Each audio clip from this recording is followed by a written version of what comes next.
Hello my creative critters and welcome to Sketching with Sarah. I'm Sarah and today I'm finally sharing all the sketches that I drew while I was at Zoo Tampa over the holiday. Didn't draw a whole lot, but a lot of it I just spent taking videos of the animals that I can come back home and draw more from it later. So stick around towards the end of the video when I finish sharing all of my sketches for a compilation of all the videos that I took at Zoo Tampa. So first I want to start off by talking about the Indian gharial. I've never seen these creatures before, so I was very interested to draw them. They were very still, so I was able to kind of take a minute and sketch their bodies here, and this is their tail, I believe. And I will insert a video here of what I'm talking about, but these guys were so interesting. I love how their snout was so small and skinny, and their teeth kind of pointed out in interesting ways. I thought it was really cool, and they were a little bit farther away, so I couldn't really study it super closely, but I'll definitely be showing you some videos of that. The next drawing that I have here, this tiny sketch here, and I remember this bird was a really beautiful pink color, and I'll pop a video here for you to see what they look like. But this one was moving around quite a bit. It was really interesting though. They were kind of taking its food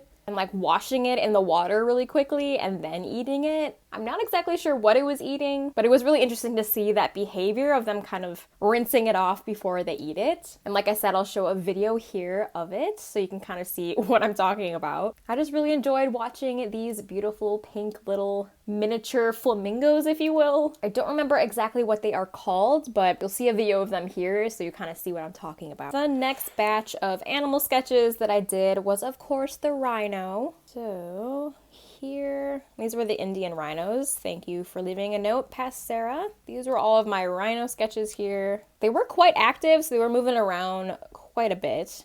And the Indian rhinos are those ones with the armor plating almost. And I love these rhinos because of the cool shapes that they have in their body. And it was really fascinating to watch them walk around. I had to draw their feet. There was like a younger rhino there. So there was I think it was a mama and a baby. I'm not exactly sure, don't quote me. But one of them was definitely visibly smaller than the other. I just love rhinos and their horns and just their facial structures are really interesting to me. Them and giraffes are definitely the most dinosaur-like animals, in my opinion. Yeah, these were some quick gestural sketches, and I'll show you some videos of the rhinos here as well as in the compilation towards the end of the video. If you want to see even more rhinos, definitely check it out and stick around. Then the last sketch that I did on this page was the blue-faced honey eater. Thank you for leaving a note for myself, Sarah. And I love watching these birds roam around and fly around this little enclosure where you were able to feed the lorikeets. I was especially drawn to their purpley blue eyeshadow around their eyes. I thought it was really pretty, and I did get some videos of them ruffling their feathers and warming their bellies on the heat lamps. It was really fun to watch them. And at Zoo Tampa, there was this enclosure where you could kind of walk in, and the birds would be flying around, landing on your head and your shoulders, and you had an opportunity to feed them if you'd like. So I have some videos of them being fed with these little cups of food that they get. I think the zookeeper said that it was like a watery sugar mixture, and apparently the lorikeets love it, so it was really interesting to see them lap up the little liquid. And they have some surprisingly long wormy tongues, and I thought that was also really interesting to watch, and they were just so cute. So that was my drawing, little quick gesture drawing, because like I said, all these birds are really active. We came around feeding time, so they were all pretty active, flying around and seeing what's going on with all the people walking in. So all the drawings that I did were pretty sketchy and gestural and very minimal, just kind of trying to get the gist of an animal on the page. Let's move on to the next page. And yep, believe it or not, that's an orangutan. This is the last sketch that I did at Zoo Tampa. I also got a binturong sticker because this is one of the only things at the gift shop they had with binturongs, and I love, love, love binturongs. We were able to see it for a split second of it walking across the little branch that they have in the outdoor enclosure. So I'm so happy I got to see a glimpse of them, and yes, their exhibit does smell like popcorn, which was very cool. But yeah, this is the last sketch that I did at the zoo. At that point, we were kind of tired. I just wanted to absorb all the animals in real time in person, and I didn't want to be buried in my sketchbook. I really wanted to soak up all of the activity and the behaviors that I was watching in front of me. And the orangutans were very, very, very active, and you will see in all the videos that I took of them. There was 2 mamas and 2 babies. There was a toddler. the male came out at a certain point and started eating some of the fruits that they had out. They actually gave them like pillowcases of food for enrichment, and we were lucky enough to get there at a time where the zookeeper was kind of interacting with them, and it was so cute to see the orangutans like, come on, give it to me, you know, and not talking to, but the zookeeper was talking to them and they were kind of responding. It was very cool to watch. So needless to say, I only did this one quick sketch and then I just wanted to watch them for the rest of it, and you will see those videos shortly. And to be honest, I was lucky to get this much of a sketch because they were just so active. But that does it for the sketches that I did at Zoo Tampa. Now let's watch the videos that I took while I was there. It's quite a long compilation, but I hope you enjoy watching these as much as I enjoyed going there. One of my favorite moments was definitely when a few of the orangutans took the pillowcases and wore them as like pants and like a toga and just swing around. It was so funny to watch. Monkeys in general were really fun to watch, so I hope you guys enjoy seeing all the little animal behaviors that I was able to capture while I was at Zoo Tampa. And comment below what your favorite clip was and even the timestamp. I love watching through these videos, and if anything, this is kind of a time capsule of my trip there, and I wanted it up here on my YouTube just as a memory more than anything, and for me to go back to and draw these animals now that I have videos of them and I can pause them and really start studying these animals even more. So leave me a comment, which is your favorite clip that I include here, and let me know if you've ever sketched at a zoo before. I have a whole playlist of all kinds of animal sketches that I've done at the zoo, including the animal videos that I've been taking along the way. So if you like that type of stuff, I'll have a link to that playlist below. But thank you guys so much for watching. Stay creative, and I will see you in next Friday's video, and I hope you enjoy these animal videos.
you.